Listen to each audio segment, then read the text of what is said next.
श्रीमान अरुण साव जी, भाजपा के वरिष्ठ नेता, पूर्व मुख्यमंत्री छत्तीसगढ़ के, जिन्होंने छत्तीसगढ़ के विकास और नक्सलवाद पर नक्कल कसने के लिए बहुत अहम भूमिका निभाई है, ऐसे डॉक्टर रमन सिंह जी, भारतीय जनता पार्टी की महासचिव और छत्तीसगढ़ की प्रभारी बहन पुरंदेश्वरी जी, हमारे सहप्रभारी और भाजपा के युवा नेता नितिन नवीन जी, मंत्रिपरिषद में मेरी साथी श्रीमती रेणुका सिंह जी, श्री बृजमोहन अग्रवाल जी, श्री सुनील सोनी जी और आज इस कार्यक्रम में उपस्थित सभी छत्तीसगढ़ के अनेक क्षेत्रों के अंदर अपने अपने कर्तृत्व से अपना स्थान तय करने वाले सभी क्षेत्रों के गणमान्य जन, भाइयों बहनों और भारतीय जनता पार्टी के कार्यकर्ता बंधु भगिनी, आप सभी को बहुत बहुत प्रणाम, बहुत बहुत जोहार। आज सबसे पहले तीजापुरा के हमारे उत्सव का आप सभी को बहुत बहुत शुभकामनाएं देना चाहता हूं और विशेषकर छत्तीसगढ़ की सभी माताओं बहनों को भी बहुत बहुत मेरी ओर से मैं शुभकामनाएं देना चाहता हूं। मित्रों, आज मोदी जी के 20 साल के पहले गुजरात के मुख्यमंत्री और बाद में देश के प्रधानमंत्री नाते उनका जो कार्यकाल है उसको समेटते हुए कुछ लोगों ने कुछ तथ्य उकेरने का प्रयास किया है। उसको एक पुस्तक के अंदर संकलित किया गया है, मोदी एट 20, और आज छत्तीसगढ़ की जनता के सामने इसका परिचय रखा गया है। वैसे तो पुस्तक का विमोचन हो चुका है, परंतु आज छत्तीसगढ़ में पहली बार इस पुस्तक पर संवाद के माध्यम से छत्तीसगढ़ की जनता को इसका परिचय देने का कार्यक्रम। मित्रों, मोदी जी का नाम और मोदी जी का काम, इसके बारे में देश की जनता को बताने की कोई जरूरत नहीं। देश के किसी भी कोने में, किसी भी उम्र के व्यक्ति को, किसी भी जाति के व्यक्ति को, अगर आप नरेंद्र मोदी जी को बारे में पूछना चाहेंगे तो हर कोई काफी कुछ बता सकता है। मोदी को हर व्यक्ति ने अपने अपने नजरिए से देखा है। किसी को वो गरीबों का कल्याण करने वाला एक समाज सेवक दिखाई पड़ता है, किसी को देश की सुरक्षा को सुनिश्चित करने वाला दृढ़ इच्छा शक्ति वाला एक मजबूत नेतृत्व दिखाई पड़ता है, किसी को सालों पुरानी हमारी संस्कृति के गौरव को विश्व के अंदर हजारों सूर्य के समान आभा के साथ पहुंचाने वाला एक तपस्वी दिखता है, किसी को योग को पूरे विश्व में पहुंचाने वाला व्यक्ति दिखाई पड़ता है, किसी को भारत के अंदर विश्व के सभी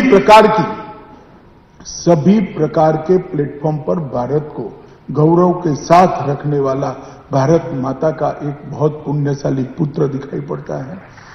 युवाओं को इसके अंदर, मोदी जी के अंदर युवाओं को स्टार्टअप के लिए रास्ता बताने वाला एक मार्गदर्शक दिखाई पड़ता है।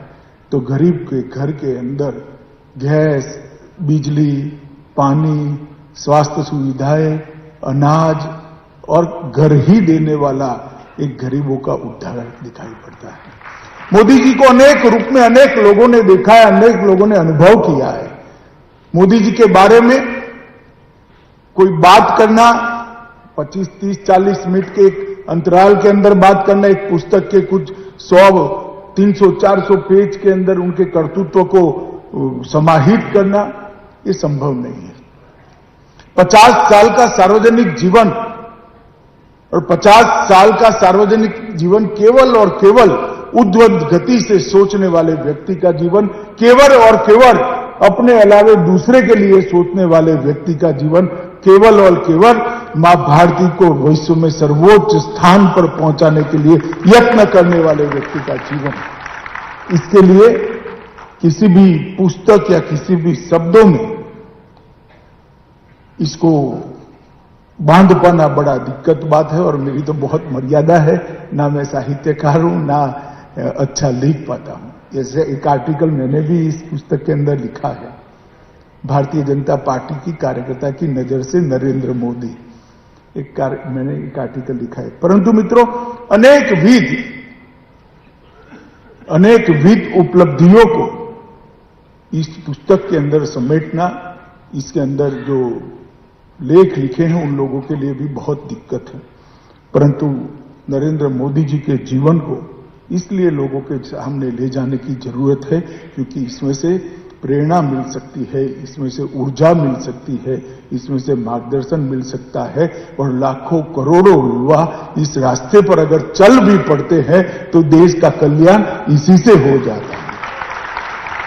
कितने लोग नरेंद्र मोदी बन पाएंगे, कितने लोग नरेंद्र मोदी जैसा बन पाएंगे, ये बात का सवाल है, मगर उस रास्ते पर चलने का यत्न भी करते हैं, प्रयास भी करते हैं, तो वो प्रयास मात्र से देश का बहुत बड़ा उद्धार हो जाएगा। मुझे कई लोगों ने कहा कि नरेंद्र भाई का प्रधानमंत्री बनने के बाद देश के अंदर बहुत बड़ा परिवर्तन दिखाई पड़ता है, आपको इसका कारण क्या है?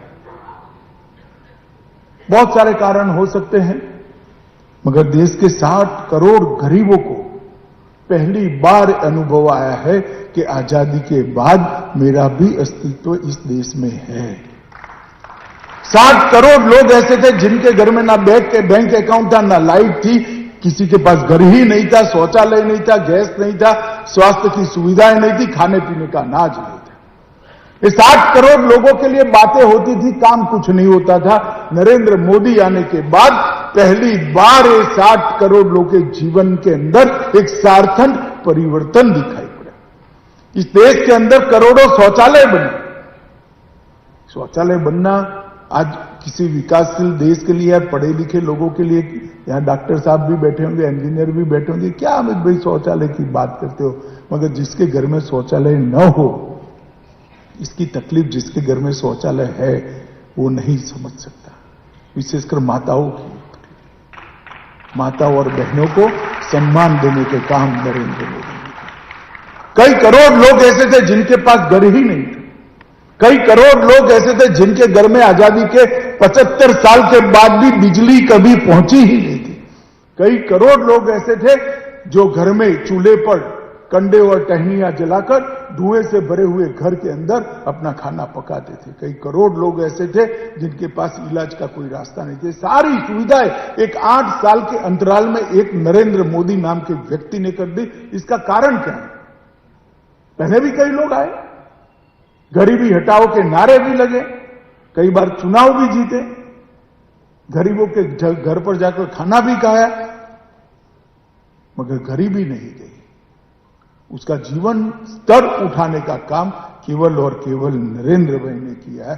तो इसका मूल कारण है वो एक गरीब के घर में, चाय बेचने वाले के घर में जन्म लेकर इतनी बड़ी ऊंची जगह पर पहुंचे हैं। उन्होंने गरीबी को देखा, उन्होंने गरीबी को अनुभव किया है। और जब व्यक्ति गरीबी को देखता है, अनुभव करता है, उसकी कठिनाइयों का सामना करता है, तो दूसरे की सोचने वाले जो व्यक्ति होते हैं नरेंद्र मोदी जैसे, उनके मन में एक टीस होती है कि जो दुख मैंने झेला है, मेरे भारत का कोई बच्चा वो दुख न झेले। सब बच्चों के लिए अच्छी सुविधाएं होनी चाहिए और इसी में से ये सारी योजनाएं निकली है। मित्रों, आज दुनिया के सारे देश, बड़े बड़े पंडित जो डेवलपमेंट की चिंता करते हैं, चर्चा करते हैं, वो चकाचौंध हो जाते हैं जब हमारे आंकड़े को जमीन पर उतरता हुआ देखते हैं। ऐसा कैसे हो सकता है? मगर ये संभव हुआ। मित्रों, नरेंद्र मोदी एक ऐसा व्यक्ति है जो बुराई में से भी अच्छाई को निकाल देता है। नरेंद्र मोदी को आप कभी भी देखोगे तो एक आदर्शवादी नेता को प्राप्त करोगे। मोदी जी में कार्यकर्ताओं के अच्छे गुण को पहचानने की गजबनाक शक्ति है। कार्यकर्ताओं को उपयोग क्या करना, इसकी गजबनाक शक्ति। मैंने मोदी जी जैसा लिसनर नहीं देखा। मैं हमेशा कहता हूं मोदी जी ग्रेट लिसनर है। घंटों घंटों तक लोगों को सुनते हैं, ध्यान मग्न होकर सुनते हैं और उनकी बातों में से काफी कुछ अच्छा निकाल देते हैं। उनकी सोचने की दिशा दिए की लौ की तरह होती है, जो हमेशा ऊर्ध्व गति में जाती है, कभी भी नीचे नहीं आती। जैसे दिया आप प्रगटाओगे तो उसकी लौ हमेशा ऊर्ध्व गति में जाएगी और उजास देगी। मोदी जी की सोच भी हमेशा ऊर्ध्व गति की ओर से होती। राष्ट्र प्रथम उनके जीवन का केवल मंत्र नहीं है, उन्होंने वो मंत्र को कर्तृत्व में उतारने का काम किया है। वो कठोर प्रशासक रहे। योजनाओं को लागू करने के लिए मैंने इनके जितना आग्रही व्यक्ति देखा ही नहीं। मुझे मालूम है जब हर घर में बैंक अकाउंट खोलना था, अरुण जेटली जी देश के वित्त मंत्री थे, मैं पार्टी का अध्यक्ष था, कई जाने कितनी मीटिंगें उन्होंने कर ली। वो स्वयं इसका मॉनिटरिंग करते थे और हर रोज आंकड़े को देखते थे कितने नए बैंक अकाउंट खुले। उस वक्त काफी लोगों के मन में सवाल आता था कि क्या पीछे पड़ गए हैं बैंक अकाउंट में। मगर बैंक अकाउंट खुलने के बाद हर गरीब को, एक विधवा मां को उसका विधवा का पेंशन इसके बैंक अकाउंट में डायरेक्ट ट्रांसफर होने लगा और इसमें से बीच में कटौती निकल गई।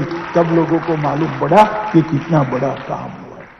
डायरेक्ट बेनिफिट ट्रांसफर की स्कीम अगर बैंक अकाउंट खोलने का अभियान न करता तो कभी नहीं खोलती।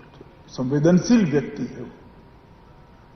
देश के किसी भी व्यक्ति को कुछ भी दुख पड़े तो संवेदना से सोचने वाले व्यक्ति है और इसी में से कोरोना के संकट से देश बाहर आया है। मित्रों, जब कोरोना आया तब मैं गृह मंत्री था, डिजास्टर मैनेजमेंट मेरे डिपार्टमेंट में आता। दुनिया भर के पंडित उनके देश की चिंता नहीं करते थे, हमारी चिंता करते थे। भारत में क्या होगा, हेल्थ इंफ्रास्ट्रक्चर भारत का है नहीं, टेक्नोलॉजी को लेकर चिंता करते थे।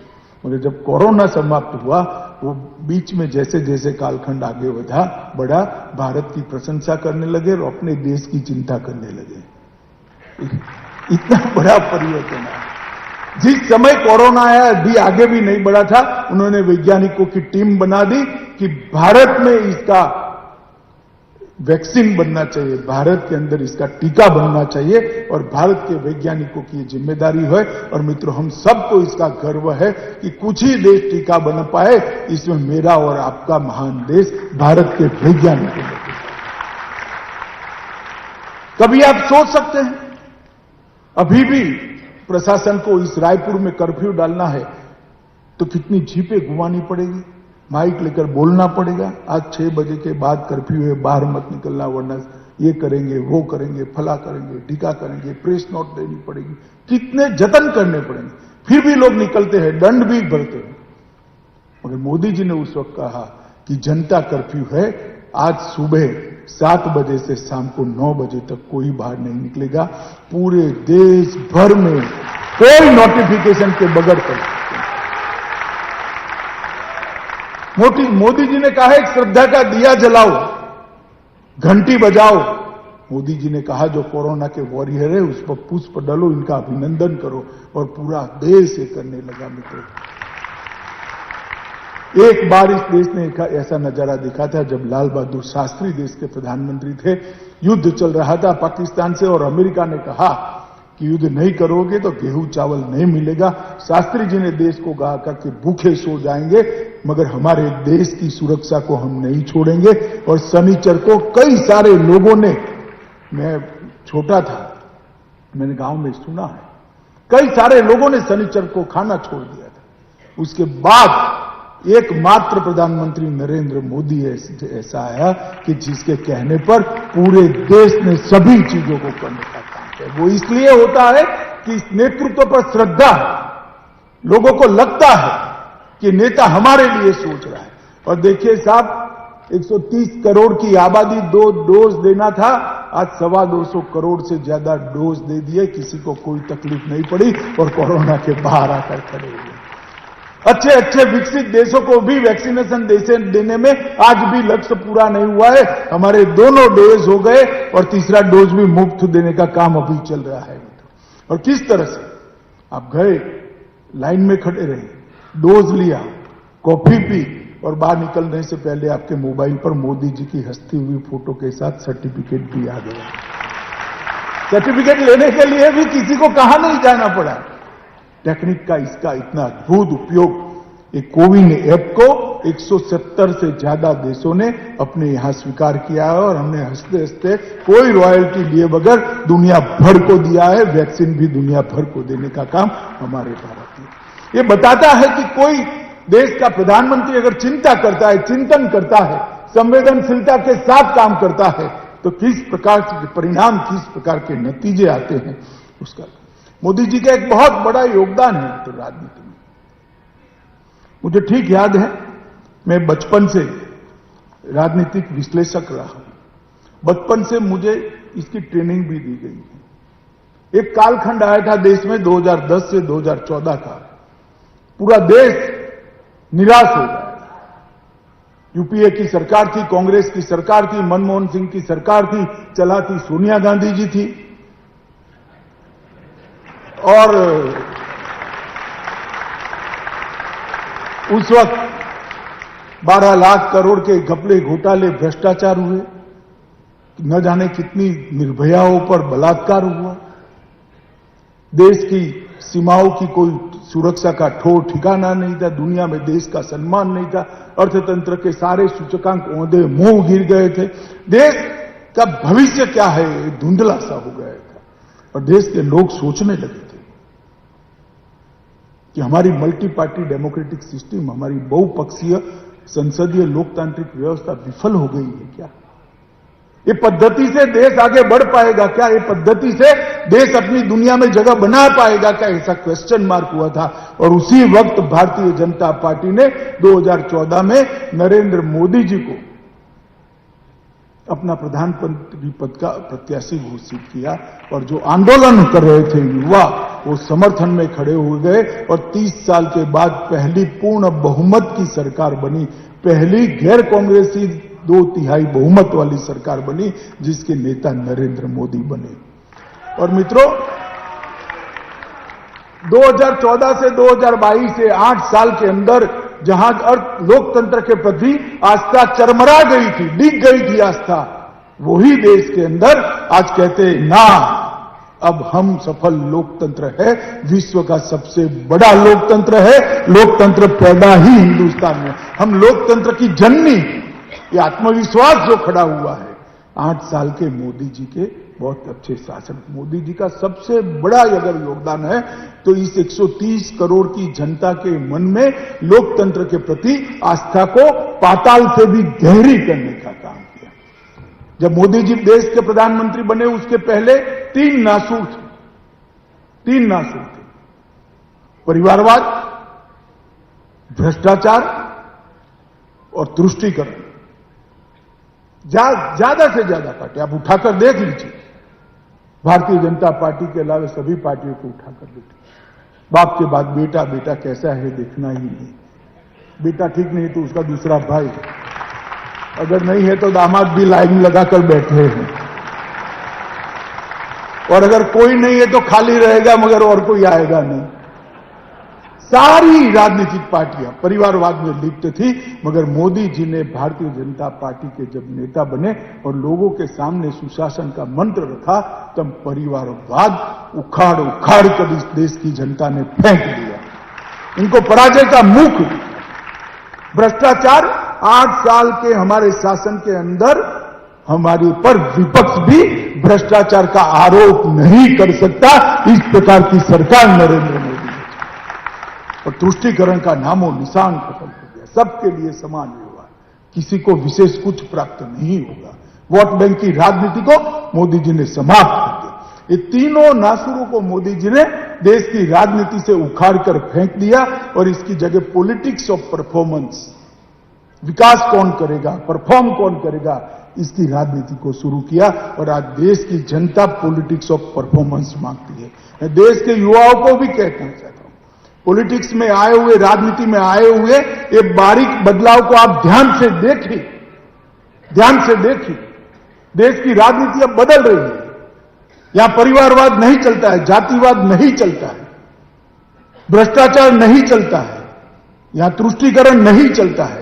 जो परफॉर्म करता है जनता उसको चुनती है, इसलिए लोगों की आस्था को गहरी करने का काम किया है। और मोदी जी ने इस देश के हर वर्ग को साथ में लेने का प्रयास किया। मैं 2 उदाहरण छत्तीसगढ़ में विशेष रूप से देना चाहता हूं। मोदी जी के समय में भारतीय जनता पार्टी को 2 प्रधानमंत्री तय करने, 2 राष्ट्रपति तय करने का मौका मिला।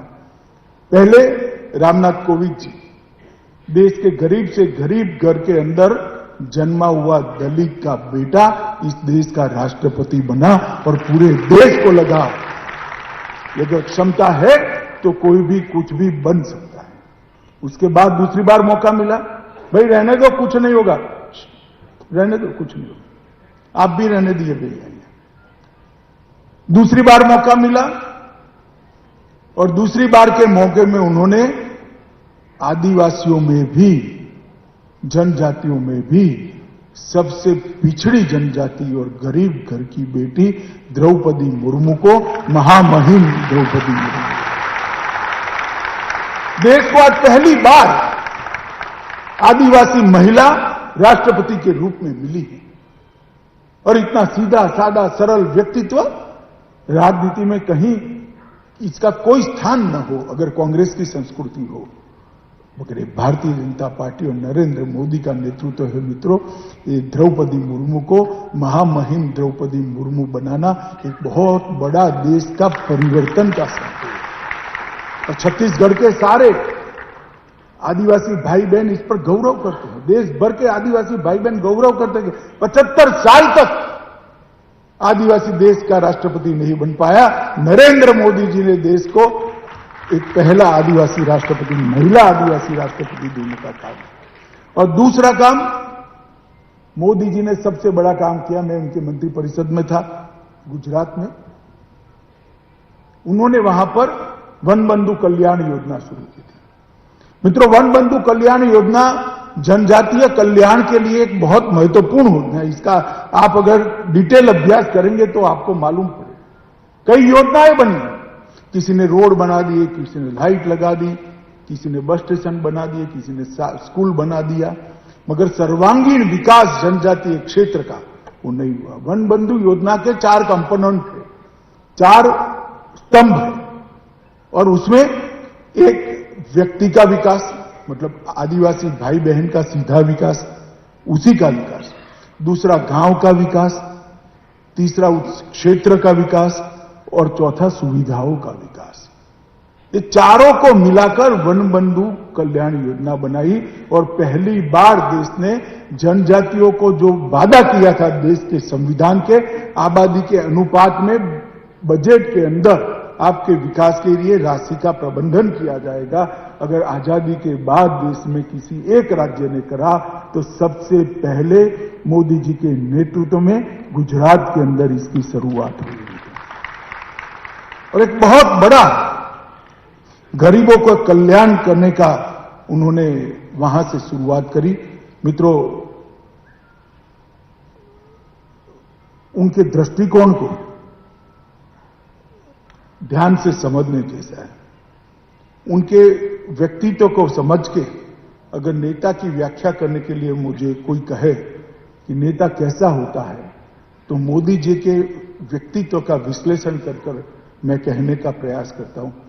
नेता वही है जो पहले आम इंसान है, बाद में नेता है। मोदी जी पहले आम व्यक्ति है, वो अपने आप को प्रधानमंत्री नहीं कहते, प्रधान सेवक कहते हैं। नेता वही है जो ईमानदार हो। मोदी जी के सादगी को आपने शायद ही देख पाए होंगे, क्योंकि आप उनको मंच पर देखते हैं। जो लोग उनके घर पर किसी भोजन के समय सूचना दिए वगैरह गए होंगे और भोजन करा होगा, तो खिचड़ी और छाछ के अलावे आपको कुछ नहीं मिलेगा। एक आध आलू की सब्जी मिल जाए तो अच्छा दिन है।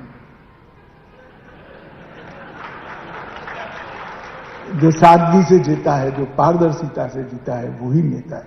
जिसमें बड़े फैसले लेने की क्षमता हो, वो ही नेता होता है।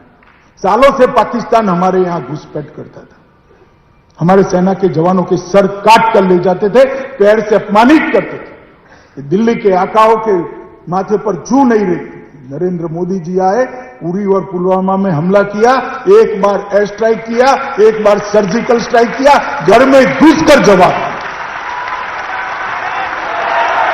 और समग्र देश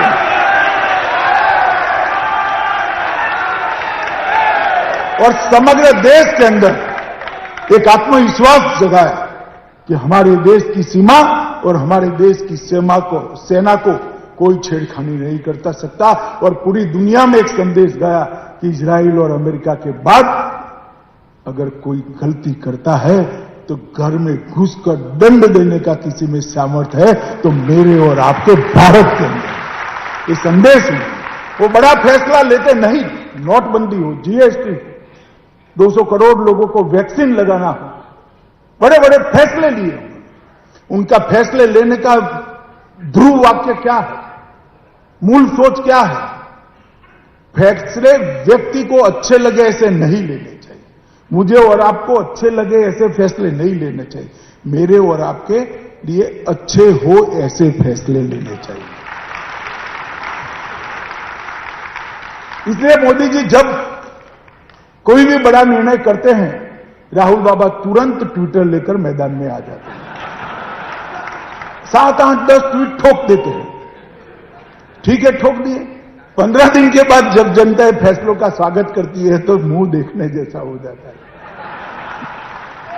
मोदी जी कभी भी लोगों को अच्छे लगे ऐसे फैसले नहीं लेते, वोट बैंक के लिए साहसी फैसले लेते हैं। शायद लोग शुरुआत में नाराज भी होंगे, परंतु वो फैसले लोगों के लिए अच्छे फैसले होते हैं, देश के लिए अच्छे फैसले। जैसे हमें मलेरिया होते है तो क्विनाइन की गोली डॉक्टर देता है तो कटु तो लगती ही है, अरे डॉक्टर क्या खिला दिया तूने, खाना भी अच्छा नहीं लगता। मगर मलेरिया चला जाता है, ये मलेरिया निकालने का काम नरेंद्र मोदी के साहसी फैसले में। नेता ऐसा हो जिसके प्रति जनता में सम्मान हो। मैंने जैसा कहा, कोरोना के वक्त हम क्यों लड़ाई जीते और दुनिया के कई देश क्यों अच्छे से नहीं लड़ पाए, क्योंकि वहां सरकारें लड़ी थी, सिर्फ सरकारें लड़ी। यहां पर भारत सरकार, राज्य सरकार और 130 करोड़ लोग एक साथ आकर कोरोना के खिलाफ लड़े, इसलिए हमें लड़ाई जीती। और वो साथ लाने का काम नरेंद्र मोदी के प्रति विश्वास ने किया है। मित्रों, नेता ऐसा हो जिसका विश्व में सम्मान हो। आज ही तीसरी बार सर्वेक्षण आया है, हर 1.5 महीने में होता है, ये तीसरा सर्वेक्षण है। मोदी जी दुनिया में सर्वाधिक लोकप्रिय नेता है। नेता ऐसा हो जिसके लिए देश सर्वोपरि हो, देश के अलावा कुछ न हो। मित्रों, मोदी जी के कई फैसले ऐसे थे जो लिए अगर उल्टे पड़ते तो कहीं के न रहते, मगर उन्होंने देश के लिए फैसला लिया। चाहे सर्जिकल स्ट्राइक हो, चाहे एयर स्ट्राइक हो, चाहे नोटबंदी हो, चाहे जीएसटी हो, चाहे धारा 370 को उठाकर फेंक देना हो। हर फैसला राष्ट्र प्रथम के गुणों के आधार, राष्ट्र प्रथम के सिद्धांत के आधार पर लिया गया। मेरा जो होगा वो होगा, जनता नहीं स्वीकार करेगी तो देखा जाएगा, ज्यादा से ज्यादा क्या होगा, प्रधानमंत्री बदल जाएगा, मगर सफल हुए तो देश आगे बढ़ जाएगा। और ईश्वर की भी कृपा साहसी लोगों के साथ रहती है, देश ही आगे बढ़ा। मित्रों, मैंने मोदी जी को कर्मठता से काम करते हुए देखा है। आज देश के प्रधानमंत्री हैं, चुनाव में 2 रैली कम कर देंगे तो क्या होगा, कौन पूछने वाला है, और क्या होगा, कुछ नहीं होगा। मगर वो हमेशा कहते हैं कि चुनाव जब होता है तब सर्वाधिक परिश्रम करने वाला कार्यकर्ता देश भर में मैं होना चाहिए, ये मेरी अपना फुटपट्टी है। और मैं आपको गारंटी से कहता हूं, कई चुनावों में मैंने ऐसे देखा है, लोकसभा और विधानसभा में, देश में अगर सर्वाधिक मेहनत करने वाला कार्यकर्ता ढूंढना है तो श्री नरेंद्र मोदी को ही ये नंबर देना पड़ेगा, इतनी मेहनत करते हैं। एक भावुक राजनेता है, लीडर, सेनापति है। और शिवाजी महाराज के लिए स्वामी रामदास ने कहा था, शिवाजी ने जब छत्रपति बन गए तब संदेश वाहक भेजा था कि मेरे लिए एक वाक्य का संदेश क्या है। तब उन्होंने कहा था, उपभोग शून्य स्वामी बनना। तब पूछा गया कि उपभोग शून्य स्वामी क्या है, तो उन्होंने कहा तेरे पास अब राजकोष है, राज की सेना है, बड़े बड़े महल है, राज का पूरा खजाना है, इसका मालिक तू हो गया क्योंकि अब तू राजा है, परंतु उसका उपयोग, उपभोग, उसका उपयोग अपने लिए शून्य करना, कभी न करना। तो उपभोग शून्य स्वामी अगर कोई है तो इस समय का लोकतांत्रिक तरीके से नरेंद्र मोदी।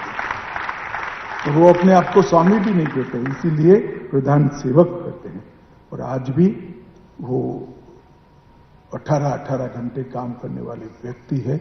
12 बजे के बाद अगर किसी का फोन आ सकता है तो मैं हमेशा समझ कर रखता हूं कि मोदी जी का आएगा और किसी का नहीं आएगा।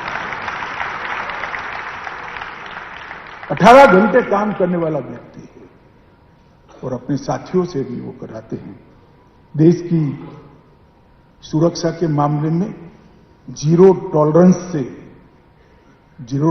को उन्होंने अपनाया है। मैं छत्तीसगढ़ में हूं मित्रों, मैं जरूर कहना चाहूंगा मोदी जी के 8 साल के अंदर वामपंथी उग्रवाद की कसकर धज्जियां उड़ाने का काम नरेंद्र मोदी सरकार ने किया। मैं कुछ आंकड़े देना चाहता हूं। 2009 में इस देश में सर्वाधिक लोग मारे गए, 2258 लोग वामपंथी उग्रवाद के कारण मारे गए। वहां से घटता 2021 में 2258 से घटकर 509 तक ये आंकड़ा आने का काम ये नरेंद्र मोदी सरकार ने किया। जान गंवाने वाले लोगों की संख्या, जिला रिपोर्ट, सब में कमी ही कमी है। हिंसा की घटनाओं में 50% की कमी, मौतों में 66% की कमी, सुरक्षा बल के मृत्यु में 71% की कमी और वामपंथी उग्रवादियों द्वारा समर्पण में 140% की वृद्धि हुई। ये कुछ जिलों में अब सिमट कर रह गया है। छत्तीसगढ़ में सरकार बदल दो, यहां से भी चुटकी में चला जाएगा।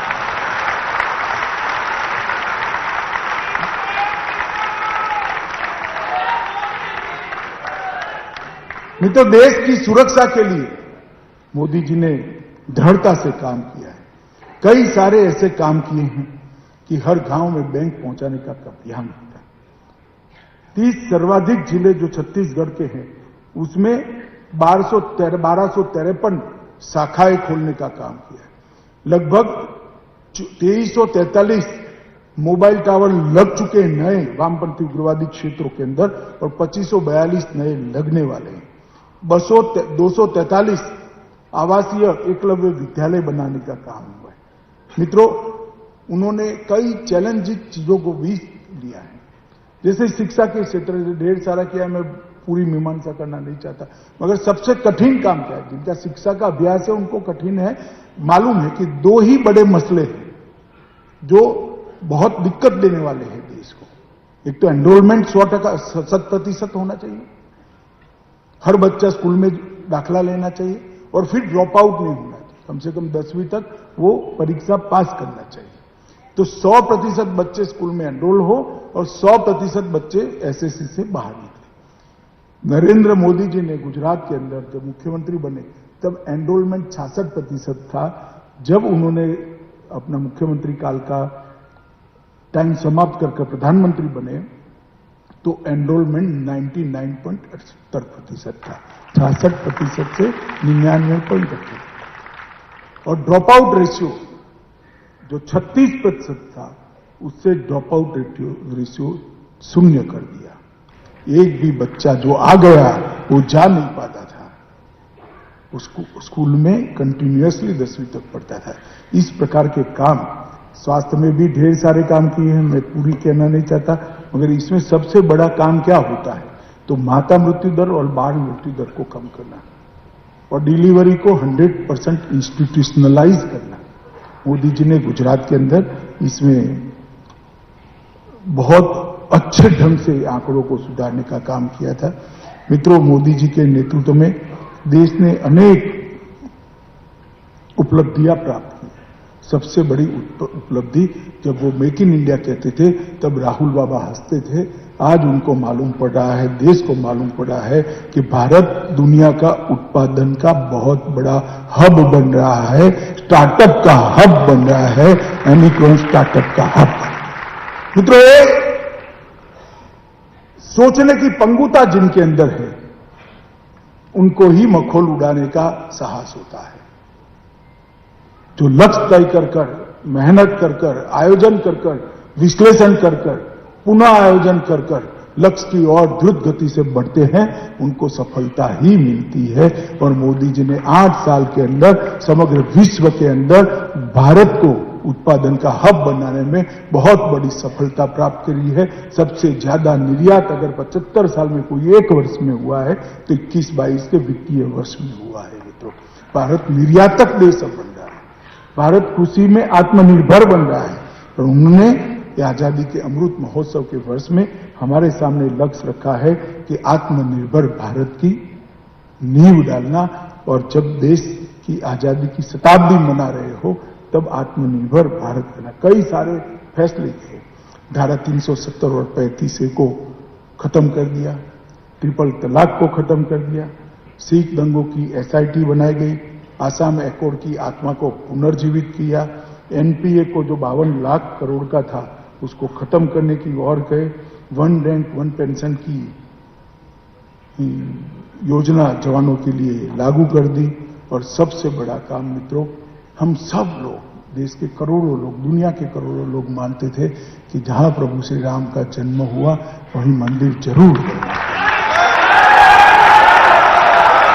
और कोई विवाद